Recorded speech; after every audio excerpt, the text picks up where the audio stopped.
কিন্তু হরিনাম এমন একটা মত, এই প্রথমে আনন্দ পাওয়া যায় না, আনন্দ পেতে পেতে পেতে পেতে একদিন পরমানন্দ গোবিন্দের চরণে দাঁড়ায়। এই জন্য বারবার বলবো, যত নাম শুনবেন, যত কীর্তন করবেন, তত আপনার আনন্দ বাড়বে। এই যে সবাই লক্ষ্য করুন মায়েরা, মুকুন্দ সরকার আর নরহরি সরকার যখন দাঁড়িয়ে আছে, তখন শিবাসকে বলছে মহাপ্রভু, শিবাস, ওদের মধ্যে যে ছোট ভাই, তাকে বলে দাও সে আমার সঙ্গে সারা জীবন থাকবে, আমি তাকে কৃপা করলাম।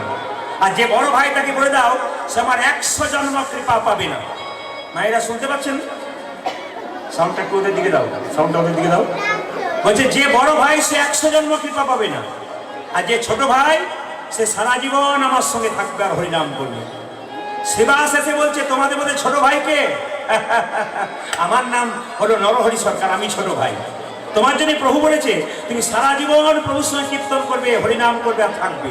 বড় ভাই বলছে, আমার জন্য কি বলেছে? তোমার জন্য বলেছে তুমি 100 জন্ম সঙ্গ পাবে না, 100 জন্ম কৃপা পাবে না। যেই না বড় ভাইকে বলেছে তুমি 100 জন্ম সঙ্গ পাবে না, কৃপা পাবে না, অমনি বড় ভাই নাচতে শুরু করেছে, জয় গৌর জয় গৌর জয় গৌর। শিবাস মনে মনে ভাবছে লোকটার মাথা খারাপ হয়ে গেল বোধহয়। বলে কেন? মহাপ্রভু বললে 100 জন্ম কৃপা হবে না, এই জন্য হয়তো সে জয় গৌর বলে নাচছে পাগলের মতো। সঙ্গে সঙ্গে শিবাস মুকুন্দকে বলছে, মুকুন্দ, এই আমাকে যদি বলতো না যে তুমি 100 জন্ম কৃপা পাবে না, আমি তো 20কে আত্মহত্যা করে দিলাম। এই কথা শুনে মুকুন্দ বলছে, শোনো শোনো শিবাস, প্রভু যদি বলতো কোন জন্মে সঙ্গ পাবো না, তাহলে না হয় আমি 20 খেয়ে আত্মহত্যা করে দিতাম।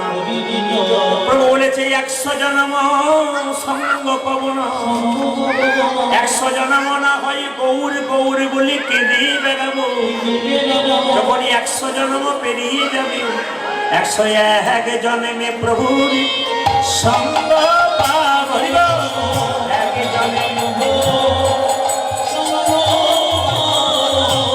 জন্মে প্রভুর সঙ্গ পাব,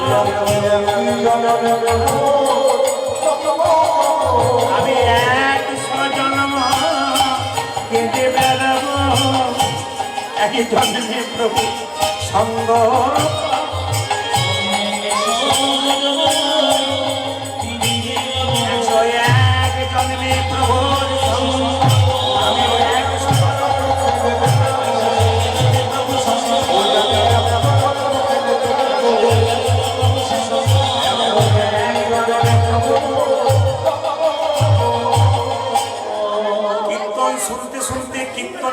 শিক্ষা আছে, কি শিক্ষা আছে? মুকুন্দ সরকার বলছে 100 জন্ম হয়তো কেঁদে বেড়াবো, কিন্তু 101 জন্মে তো গৌর কৃপা পাবো। 100 জন্ম আমি গৌর বলে কানবো, 101 জন্মে তো পাবো। 3 ঘন্টার কীর্তন শুনতে সে হাঁটু ব্যথা হয়, 6 বার উঠতে হয়। ধৈর্য যার নাই ভগবান তার নাই, ধৈর্য যা আছে ভগবান তার আছে। মহাভারতের দিকে তাকান, 100 ভাইয়ের দাদা দুর্যোধন চঞ্চল ছিল, উনি ভগবান হারালেন। আর পঞ্চপাণ্ডবের দাদা যুধিষ্ঠির স্থির ব্যক্তি ছিলেন, উনি ভগবান পেলেন। তাই কীর্তন শুনতে শুনতে যিনি যুধিষ্ঠিরের মতো স্থির চিত্তে থাকবেন, তিনি গোবিন্দের কৃপা পাবেন। আর যিনি দুর্যোধনের মতো চঞ্চল হয়ে যাবেন, তিনি গোবিন্দ হারাবেন। মুকুন্দ সরকার কাঁদছে 100 জন্ম কৃপা পাবে না বলে। ছোট ভাইকে কৃপা করলো, তাকে কৃপা করলো না। মহাপ্রভু সব সইতে পারে, কিন্তু ভক্তের চোখের জল সইতে পারে না। মুকুন্দ যখন চোখের জলে ভাসছে, মুকুন্দকে ডেকে বললো, মুকুন্দ তুমি কাঁদছো কেন? প্রভু, আমার ভাইকে তুমি কৃপা করলে, আমাকে তুমি কৃপা করলে। সঙ্গে সঙ্গে মহাপ্রভু কতগুলো বাণী বললো, কি সুন্দর বাণী দেখুন। শোনো মুকুন্দ, এই সংসারে যারা বড় ভাই হয় তাদের দায়িত্ব সবচাইতে বেশি হয়। এই সংসারে যারা বড় বউ হয় তাদের দায়িত্ব সবচাইতে বেশি হয়। কেন না, বনের মধ্যে বড় বড় গাছ যেমন ছোট ছোট গাছগুলোকে ঝঞ্ঝা থেকে রক্ষা করে, এই সংসারে বড় ভাই আর বড় বউ যারা হয় অনেক কথা শুনতে হয়, তবু ছোটদেরকে একটু ভালোবাসার দ্বারা রাখবে। তোমার ভাইকে আমার সঙ্গে রাখলাম, তুমি চলে যাও শ্রীখণ্ডে। কেন জানো? তোমরা 2 ভাই মিলে যে কীর্তন করতে চলেছো, তাই সবাই বাড়ি না খেয়ে মরবে, আর কেউ হরিনাম করবে না। তাই তোমার ভাইকে আমার সঙ্গে রাখলাম আর তোমাকে শ্রীখণ্ডে পাঠিয়ে দিলাম। তবে শোনো মুকুন্দ, তোমার তো কবিরাজি চিকিৎসায় খুব একটা নাম ছিল না, তোমার মাথায় হাত দিয়ে আশীর্বাদ করলাম, তুমি কাল থেকে গিয়ে বাড়িতে তাকেই চিকিৎসা করবে, তারই রোগ ভালো হয়ে যাবে। মুকুন্দ সরকার বলল, প্রভু, আমি যাকে চিকিৎসা করবো তারই রোগ ভালো হয়ে যাবে? হ্যাঁ গো, আমি তোকে আশীর্বাদ করলাম। মায়েরা কিছু মনে করবেন না, কীর্তন যে শুনছেন, সম্পর্ক রাখছেন ভগবানের সঙ্গে, একদিন আপনার লাভ হবে। ভগবান বলছেন আমার সঙ্গে সম্পর্ক করো, সম্পর্ক টিকবে। এই বাস্তবে কারোর সঙ্গে সম্পর্ক করবেন, সম্পর্ক নষ্ট হয়ে যেতে পারে। আপনি রাত্রি 12টার সময় আমার বাড়ি গেলেন, আমাকে 10 লাখ টাকা চাইলেন, কথার মানে বলছেন, আমি কিন্তু দিলাম না, কারণ আপনার সঙ্গে পরিচয় নেই। কিন্তু পরিচয় যদি থাকে আমি জান প্রাণ দিয়ে দেবো, কেন আপনার সঙ্গে আমার সম্পর্ক আছে, সম্বন্ধ আছে। ভগবানের নাম কোনদিন করলেন না, বিপদে দিলে ভগবানকে রাখলেন, ভগবান আপনাকে দেখা দেবে কেন, কৃপা করবে কেন? এই জন্য ভগবানের সঙ্গে সম্পর্ক তৈরি করুন, দেখবেন ভগবান ঠিক সময় আপনাকে কৃপা করবে। ও মুকুন্দ, তোমাকে আশীর্বাদ করলাম, তুমি বাড়ি গিয়ে যাকেই চিকিৎসা করবে তারই রোগ ভালো হয়ে যাবে। তবে শুনে রাখো, তুমি শ্রীখণ্ডে ফিরে যাও, একটা গোপীনাথের মন্দির তৈরি করো, জীবের দ্বারা হরিনাম দাও, আর গরিবের চিকিৎসা করো, বড় লোকের চিকিৎসা করা দরকার নেই। ফিরে যাও, ফিরে যাও, শ্রীখণ্ডে ফিরে যাও।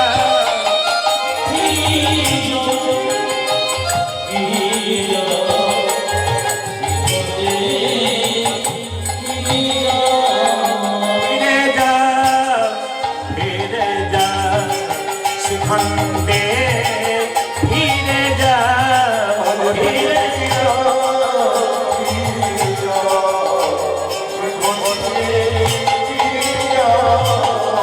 তুমি দাঁড়ে দাঁড়িয়ে দিয়া চরণে ধরিয়া,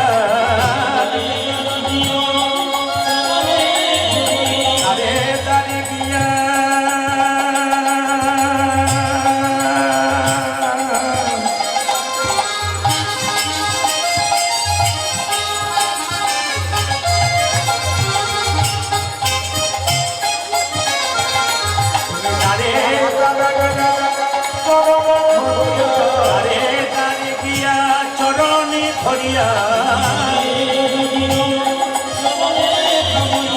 হরির নাম বিনা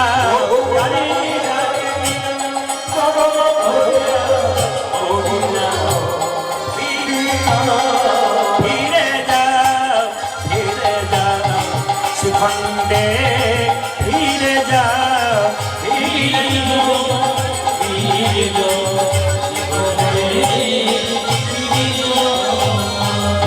মহাপ্রভুর আজ্ঞা পাইয়া মুকুন্দ চলিলা, মুকুন্দ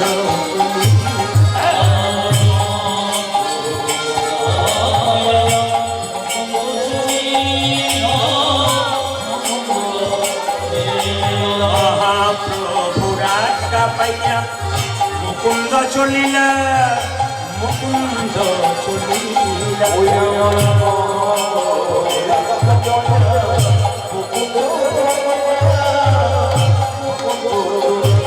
আবার শ্রীখণ্ড গ্রামেতে,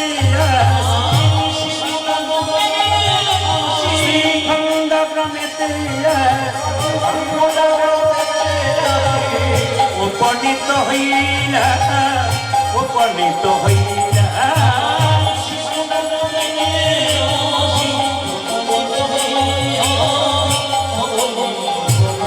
বড় বড় হরি বল, বড় বড়, বড় বড় হরি বল, বড় বড়।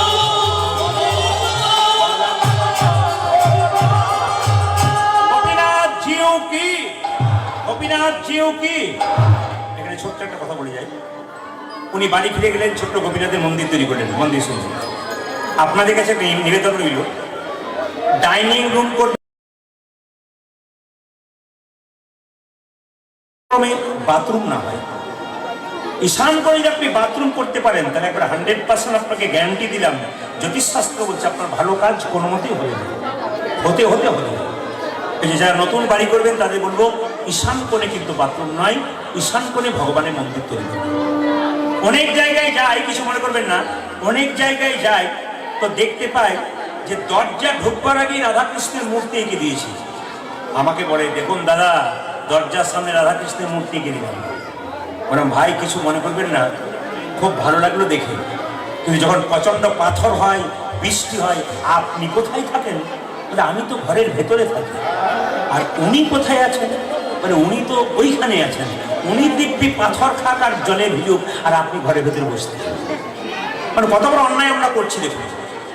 বাইরে রাধাগোবিন্দের মূর্তি করেছি, কিন্তু কোনো সাবানিধি নেই, বৃষ্টি পাথর সব কিছু হচ্ছে, কোনো অসুবিধা নেই। অনেকে আবার বলছে, একবারে 3 তলার ওপরে মন্দিরটা করে দিয়েছি, ভগবান ওপরে, আমি নিচে। আমার নিচু তলায় আপনি তো এসি করেছেন, ওপর তলায় তো কিছু করেননি। ভগবান দিব্যি গরমে ভোগ করুক আর তুমি আমরা এসি থাকবে। আবার অনেকে দেখতে পাই সিঁড়ির নিচে একটু ফাঁকা জায়গা থাকে, ওখানে মন্দির করে। বলে কেন? ভগবানের তো জায়গার প্রয়োজন হয় না, দিব্যি ওপর দিয়ে চলছে আর ভগবান নিচে বসে আছে।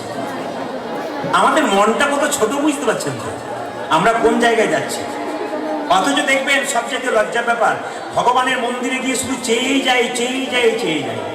রাস্তা দিয়ে যাচ্ছেন, সামনে একটা শিব মন্দির, শিবের কাছে ছেলের চাকরি হোক, কিন্তু মন্দির ফেটে যে বাবার মাথায় জল পড়ছে এদিকে কেউ তাকাচ্ছে না।